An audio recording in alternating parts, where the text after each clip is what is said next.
नमस्कार, पॉलिटिकल चौपाल में आपका स्वागत है। मैं नितिन शर्मा आज लेकर आया हूँ राजनीति की 5 बड़ी खबरें आपके सामने। जी हाँ, अब बात करते हैं हम सबसे पहली खबर पर। भारत चीन सीमा पर चल रहे तनाव के बीच शुक्रवार को प्रधानमंत्री नरेंद्र मोदी लेह पहुंचे।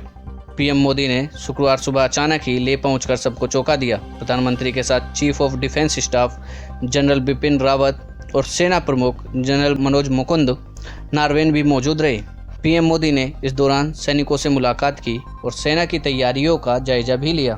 इसके साथ ही उन्होंने गलवान घाटी में चीनी सैनिकों को खदेड़ने वाले बहादुर सैनिकों से भी मुलाकात की। पीएम मोदी सुबह सुबह नीमू की फॉरवर्ड पोस्ट पर पहुंचे। वहां पर उन्होंने सेना, वायु सेना और आईटीबीपी के अफसरों से बातचीत की, उनसे सभी चीज़ों के बारे में जानकारी ली। वहीं पीएम मोदी के लद्दाख दौरे पर रक्षा मंत्री राजनाथ सिंह ने ट्वीट कर कहा, भारतीय सेना के रहते देश की सीमाएं हमेशा सुरक्षित रही हैं। प्रधानमंत्री श्री नरेंद्र मोदी का आज लद्दाख जाकर सेना के जवानों से भेंट करके उनका उत्साहवर्धन करने से सेना का मनोबल और ऊंचा हुआ है।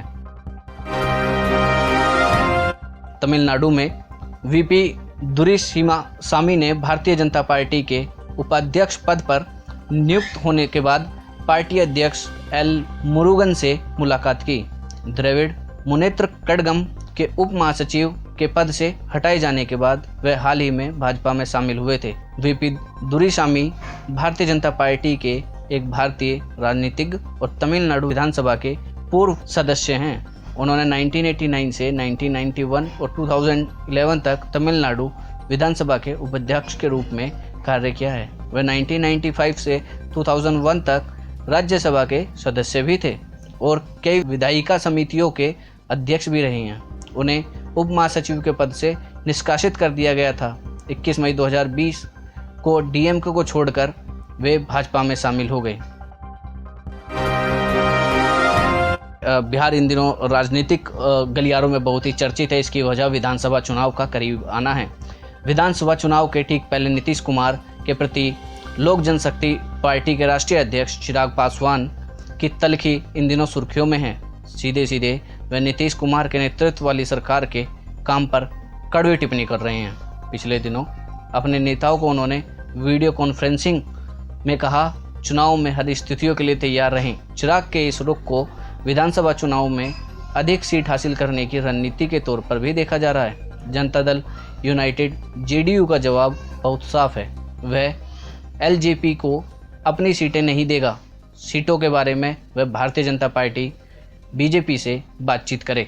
वहीं नोट करने वाली बात यह भी है कि चिराग की तल्खी मुख्यमंत्री नीतीश कुमार को लेकर अधिक रहती है। चिराग ने राज्य कुछ जिलों की यात्रा के दौरान कानून और स्वास्थ्य व्यवस्था को लेकर राज्य सरकारों की तीखी आलोचना भी की। गरीबों को मुफ्त अनाज के मामले पर चिराग के साथ केंद्रीय मंत्री रामविलास पासवान भी राज्य के सरकार के प्रति सख्त रहे। उत्तर प्रदेश के कानपुर में साथी अपराधी हिस्ट्री शीटर विकास दुबे के खिलाफ एक्शन के दौरान 8 पुलिसकर्मी शहीद हो गए। इसके बाद प्रदेश में आक्रोशन का माहौल है।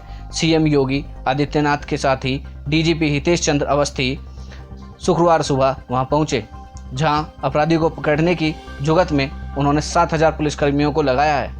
वहीं बसपा मुखिया मायावती ने इस प्रकरण को बेहद शर्मनाक बताया है। मायावती ने शीघ्र ही इस मामले पर पुलिस से कार्रवाई की उम्मीद की है। समाजवादी पार्टी के मुखिया अखिलेश यादव ने अपराधियों को जिंदा पकड़ने की मांग की है।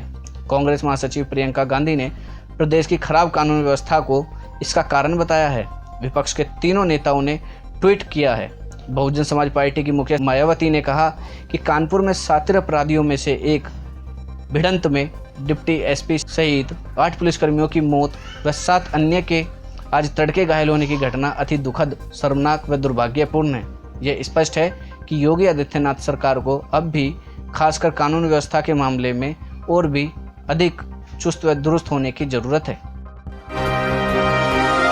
पूर्व केंद्रीय मंत्री सलमान खुर्शीद ने गुरुवार को सरकार को इस राष्ट्रीय सुरक्षा से संबंधित अपने कार्यों के बारे में कांग्रेस को विश्वास में लेने चाहने का एक बयान दिया।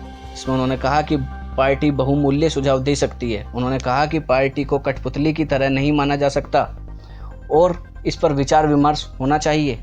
उनसे केंद्रीय मंत्री रविशंकर प्रसाद की टिप्पणी के बारे में पूछा गया, जिसमें उन्होंने सरकार द्वारा चीन से जुड़े 59 ऐप पर प्रतिबंध लगाने के कुछ दिनों बाद एक पश्चिम बंगाल भाजपा की रैली में कहा कि भारत एक डिजिटल स्ट्राइक भी कर सकता है। उन्होंने कहा कि हमारी स्पष्ट स्थिति है कि यदि यह राष्ट्रीय हित में है और यदि यह पड़ोसी के साथ टकराव का विषय है जो भारत के कल्याण और भारतीय के राष्ट्रीय हित के प्रति शत्रुतापूर्ण है, तो हम सरकार के साथ खड़े होंगे। यह कहते हुए कि हम कठपुतलियां नहीं हैं, हमें स्थिति के बारे में बताया जाना चाहिए और हमें समझाना होगा, इस पर हमारे साथ चर्चा करनी होगी। कांग्रेस नेता ने आगे कहा कि अब डिजिटल स्ट्राइक का यह सारा कारोबार, यह स्ट्राइक या वह स्ट्राइक जनता में इस तरह की हलचल का कोई मतलब नहीं है। अगर स्ट्राइक भारत की मदद करने वाली है तो हम स्ट्राइक का समर्थन करेंगे। जी हाँ, अगली और कुछ खबरों के साथ फिर हाजिर होंगे। तब तक के लिए नमस्कार। चैनल को सब्सक्राइब करें, कमेंट करें और अपने सुझाव हमें लगातार भेजें। तब तक के लिए नमस्कार।